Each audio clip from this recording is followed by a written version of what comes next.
Saudara Ferdi Sambo divonis mati sedangkan istrinya divonis 20 tahun penjara. Hakim sebut baik Sambo ataupun Putri tidak ada hal yang meringankan. Kita ulas bersama dengan pakar hukum pidana dari Universitas Brawijaya, Aan Eko Widiarto yang telah bergabung bersama kami di Kompas Malam. Selamat malam, Mas Aan. Selamat malam Mas Mas Yasir. Aan, saya ingat betul waktu itu kita pernah berbincang di Kompas Malam juga bahwa Anda sebenarnya juga sudah memprediksi bahwa Ferdi Sambo dengan semua fakta hukum yang ada, majelis hakim bisa menjatuhkan vonis mati terhadap Ferdi Sambo. Ya, memang dari fakta-fakta yang ada ya, dan intensitas perbuatannya serta berdasarkan bukti-bukti yang ada, ya kemungkinan besar hukum maksimal itu akan dijatuhkan oleh hakim. Pertama, kalau saya melihat posisi beliau sebagai APH dan tadi sudah menjadi pertimbangan hakim ya, sebagai aparat penegak hukum, ya seharusnya justru melindungi masyarakat, bukan malah menyalahgunakan kekuasaannya dan malah digunakan untuk membunuh. Apalagi yang dibunuh adalah ajudannya atau bawahannya, yang seharusnya mereka itu yang menyelamatkan, yang mengawal dan seterusnya, tapi justru menjadi korban pembunuhan. Kemudian dampaknya ini besar terhadap institusi kepolisian, kemudian terhadap anggota Polri yang lain yang akhirnya tersangkut juga karena ada obstruction of justice. Nah, ini semua memang mengarah kepada hukuman yang maksimum gitu. Yaitu hukuman mati ya. Seperti yang kita dengarkan juga ya, Mas Aan, ketika majelis hakim, hakim ketua menyampaikan bahwa ada beberapa hal yang memberatkan. Satu poin yaitu terkait dengan terbukti pembunuhan berencana, namun beberapa poin yang lain lebih kepada efek rusak dalam tanda kutip ya, yang terjadi akibat kasus pembunuhan yang dirancang oleh Ferdi Sambo ini ya. Anda melihat pertimbangan yang memberatkan ini yang akhirnya membuat hakim memvonis hukuman mati.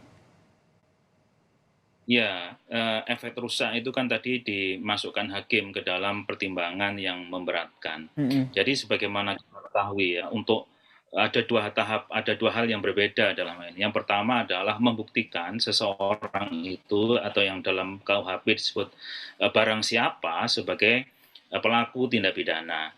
Nah, untuk membuktikan ini maka hakim harus secara cermat menguraikan unsur-unsurnya, bahwa seluruh unsur yang ada dalam 340 yang didakwakan oleh jaksa itu terpenuhi, plus Mm-mm. 55 kan, peraturan ayat 1. Nah, itu dari sisi perbuatannya dulu. Jadi kalau perbuatannya sudah terpenuhi sebagai rumusan delik pembunuhan berencana, maka itu selesai di bidang. Nah, pertanyaan berikutnya adalah mau dihukum berapa? Mm-mm. Karena di tingkat 40 itu kan ancamannya ada 3 kan.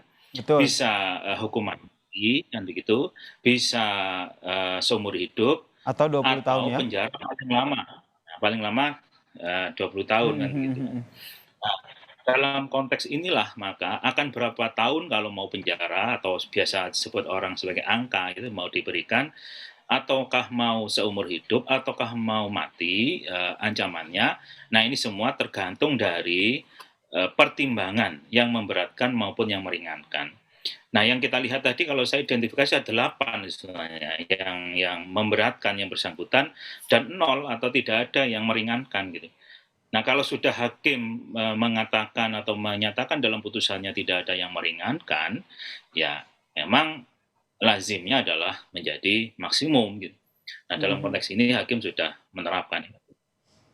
Termaksud ada beberapa hal yang memberatkan yaitu sebagai Kadif Propam Polri harusnya memberi teladan malah memanfaatkan jabatannya untuk melakukan pembunuhan berencana. Kemudian mencoreng nama baik polisi ataupun Polri bahkan di tingkat internasional. Kemudian yang juga disampaikan adalah menyeret sejumlah anak buahnya dalam kasus obstruction of justice. Pesan apa sebenarnya yang ingin disampaikan oleh hakim dengan memvonis hukuman mati dan menyampaikan beberapa hal-hal yang memberatkan ini menurut Mas Aan?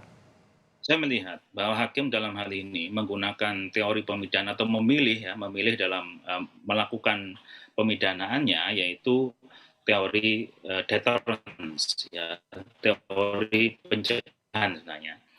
Teori Nah, apa Mas Aan? Mohon kita maaf. mempunyai alat negara, teori deterrence. Ya. Mm-mm. Teori deterrence itu artinya teori pencegahan. Nah, ini tujuan pemidanaan sebagai deterrent effect. Ya. Ini deterrent effect itu adalah untuk menimbulkan orang itu tidak berani melakukan kembali, ya. Mencegah orang untuk melakukan kembali suatu tindak pidana. Nah, ini menimbulkan efek deterrence. Nanti dengan efek deterrence itu maka tidak atau diinginkan ya masyarakat atau juga polisi-polisi yang lain, APH-APH yang lain tidak melakukan hal yang sama di kemudian hari gitu. Jadi ada efek jera yang ingin diterapkan oleh hakim di sini. Nah, kemudian juga dalam hal ini hakim ingin menerapkan social defense. Jadi teori social defense itu atau teori perlindungan masyarakat. Ya, jadi memandang bahwasannya suatu tindak pidana ini ya ketika dilakukan oleh seseorang maka jangan sampai itu dapat merusak sistem sosial yang ada di dalam masyarakat. Nah, yang memberatkan ya salah satunya hakim menyatakan bahwa daya rusaknya ya collateral damage dari perbuatan yang dilakukan oleh terdakwa itu sangat besar di masyarakat, bahkan tadi Mas Yasir sampaikan sampai ke internasional begitu. Nah, ini memang dalam kajian hukum pidana khususnya di pemidanaan ada beberapa alternatif itu. Jadi hakim tidak hanya soal retributif. Kalau putusan retributif itu hanya pembalasan saja. Ya artinya karena ini dihukum mati, karena korbannya mati maka mati gitu.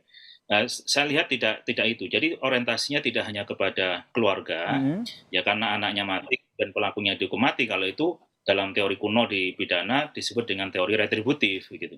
Nah, saya melihat lebih modern lagi, hakim ingin ini tidak terulang di kemudian hari. Maka dari itu memberatkan dan disebutkan institusinya ya ini akan nanti bagi APH khususnya kepolisian yang punya khususnya kewenangan penegakan hukum dan khususnya juga bagi polisi gitu ya. Nah, ke depan ini atau kewenangan yang dimiliki tidak boleh terjadi lagi. Berarti dengan kata lain seperti majelis hakim ini melihatnya dengan helikopter view ya, dalam tanda kutip, tidak hanya sebatas Ferdy Sambo melakukan pembunuhan berencana dihukum, tapi hakim juga melihat dengan sudut pandang ataupun dengan jangkauan yang lebih luas begitu ya?